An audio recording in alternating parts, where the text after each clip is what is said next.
With the aquarium done, it's time to turn our sights towards two of the large empty areas of the park. In one, we will build a new mini zone. In the other, we will finally start work on a project we have been putting off since week 1. So welcome back to Building Jurassic Park. The start of week 13 had me going to my room to sleep, just to find that one of my piranhas has somehow died and their items have dropped onto the floor. I'm guessing I forgot to feed them or something.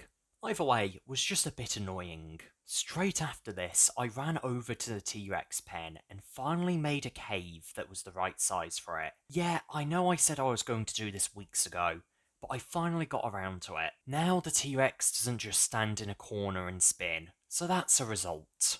While I was in a productive mood, I also swam down to the aquatic zone to put down some Palesiosaurus's and some Itchies, because the more dinosaurs the better.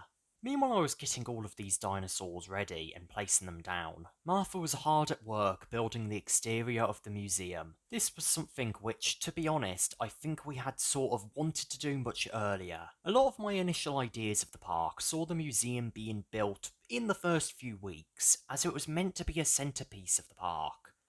But with hindsight, I actually am glad that we waited so long to build it. You see, I think we both learnt a lot over the last 12 to 13 weeks we had been building, and I think if we had built the museum earlier, it might not have turned out as well as it did.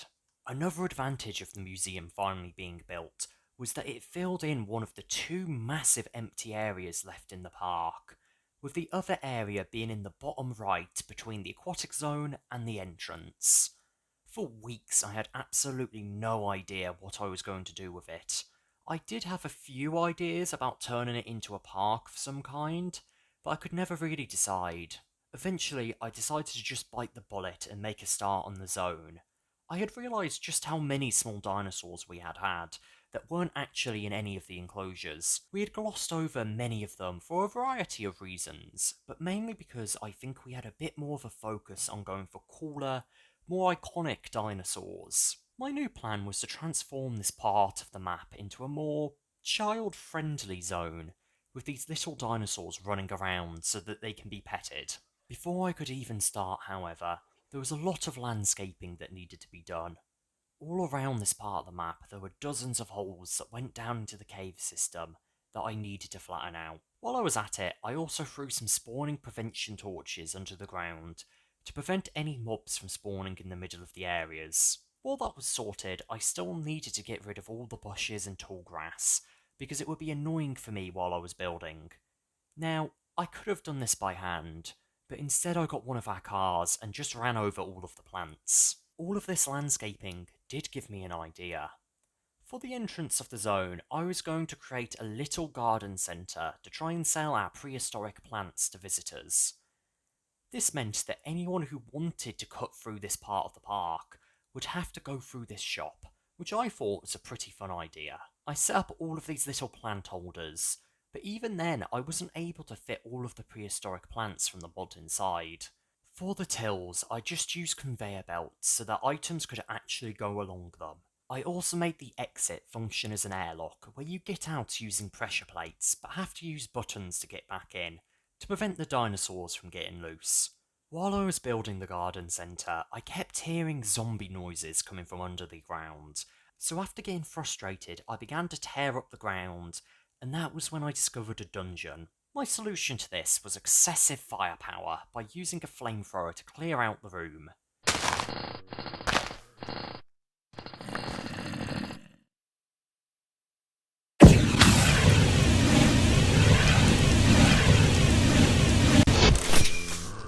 In the chests, I did find some Jurassicraft music discs and a few other good items. After clearing out the dungeon, I spent about an hour setting up the outer fence to make sure that none of the dinos would accidentally get loose into the rest of the park. For the airlock on the other side of the park, I built a nice little cafe. For the blocks, I chose to specifically use wood from the prehistoric trees. This was my first time using any of them for a build, but I think they worked pretty well, especially the Aracusia floors. I surrounded the cafe with a small pond that I filled with fish and used some wooden rope bridges to cross. On the inside, we have a small little kitchen where, while I was building, I remembered that the Mr. Crayfish mod had a cookie jar. I legitimately cannot believe I forgot about this. I also may or may not have gone on an expedition to the jungle again, because I didn't realise that we already had a cocoa bean farm set up. Regardless, after a long period of time, I got all the cookies into the jar, then drove on to the other side of the park to help Martha out in extending the museum.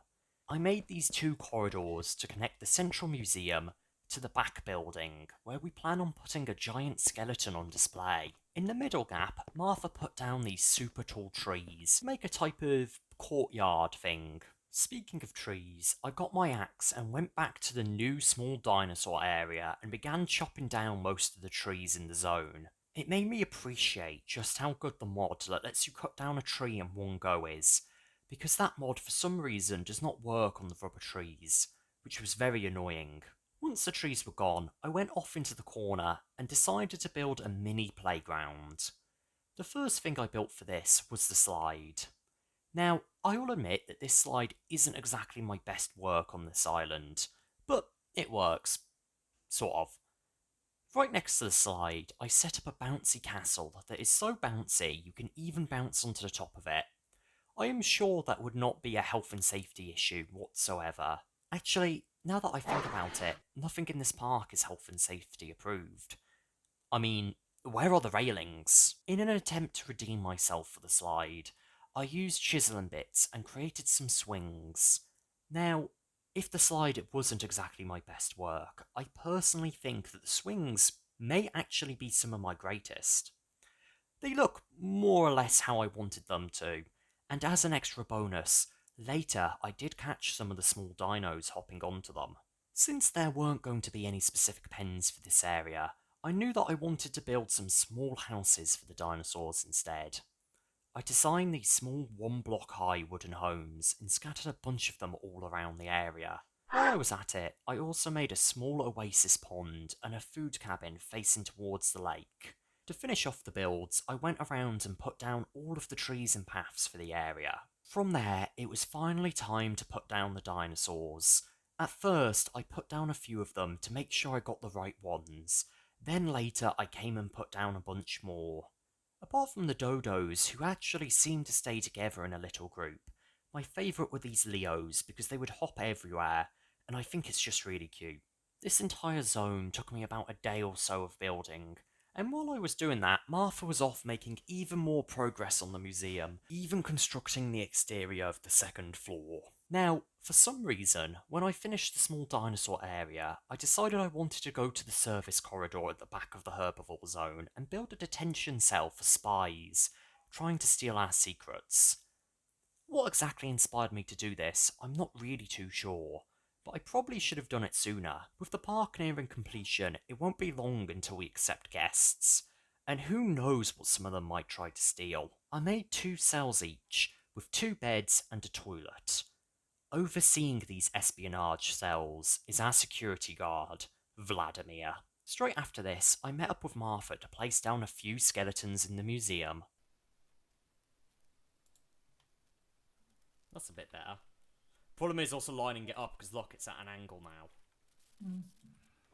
I'll sort it out at some point. What are we doing? What are we putting in this middle bit? Hang on. What middle bit? Oh, in there? I was thinking just like Yeah. a gazebo in a little park. Oh, okay. I thought you were going to maybe put some dinosaurs or something in it. No. I mean, I'm not opposed to having like a little microraptor thing, but I think it would be better. I don't know.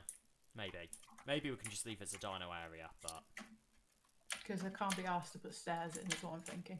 yeah, we'll just leave it as a dino area then. Here's your marble back, -2. I've always got marble on me.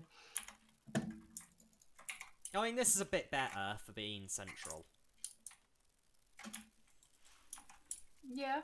It does show just how massive the mosasaur is, though. I thought it was going to be longer. I mean, it's huge, but it might just be because that room's huge. As week 13 was coming to an end, I quickly went back to make a bit more progress on the entrance to the park. I slightly changed the paths and got rid of the Gigaskeleton to instead replace it with three new ones, with those being a Carno, a Titanus, and a Susho. Personally, I think this display looks far better than the Giga, simply because the Giga doesn't have any different skeleton poses yet, and it is a little too big for the entrance. And this is where week 13 ends. I am aiming to get the rest of the park done in the next 2 weeks, as there is only a handful of builds that I have planned left. My focus into next week is definitely going to be getting the other hotels built. But while me and Martha have been so occupied, maybe we should have paid more attention to the factory. Because deep in the woods behind it, Porkchop was building his own project. So join us next time on Building Jurassic Park.